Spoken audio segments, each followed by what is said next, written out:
तर 2 दिवस झालं जयेश सरांचं असं प्लॅनिंग चाललेलं की बाळूमामाला जायचं पण कामावरनं कोणालाच वेळ नव्हता, त्यामुळे काय जमलं शेवटी जयेश सर म्हणलं प्लॅनिंग काय तटते. मग आपलं ठरल्यासारखं 0 मिनिटाचं प्लॅनिंग आणि डायरेक्ट बाळूमामा. चेतन पण येणार होतं, पण चेतनचं काम होतं त्यामुळे आम्ही तिघं झालो. असं ठरलेलं की 2 गाड्या घ्यायच्या, पण जयेश सर म्हणले नाही जायचं तर तिब्बलच जायचं. मग काय कसं बस कसरत करून पोहोचलो आपण. आल्यावर बघतोय तर गर्दी एकदम टाईटच होती. गाभाऱ्यातलं दर्शन आणि मुखदर्शन अशा 2 लाईनी होत्या. गाभाऱ्यातलं तर काय दर्शन आपल्याला भेटणार नव्हतं, कारण लाईनच लई मोठी होती. मग काय म्हटलं चला जाऊया मुखदर्शनाच्या लाईनीत तर थांबव नाही, तिथला पण नंबर जायचा. मग काय थोड्या वेळानं आपण दर्शन तेन करून मंदिराच्या बाहेर. जय सर म्हणले तेवढं तेवढं काढा की. फोटो कशाला म्हणलं, व्हिडिओज काढा की, व्लॉग आपला चालूच आहे. तर भावना जाता जाता आपला सिनेमॅटिक तेवढा बघून जावा. आणि आजचा व्लॉग कसा वाटला ते कमेंट करून सांगा. लाईक करा, शेअर करा आणि आपल्या आयडीला फॉलो करायला विसरू नका. धन्यवाद. मामा वैद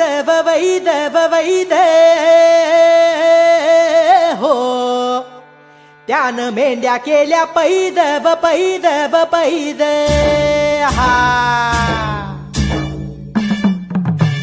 रुद्राचा अवतार थोर ह्यो राहतो आत्मापुरा. उधळूनी भंडारा हा, ज्ञान गंगेची अमृतधारा. रेशमी फेटा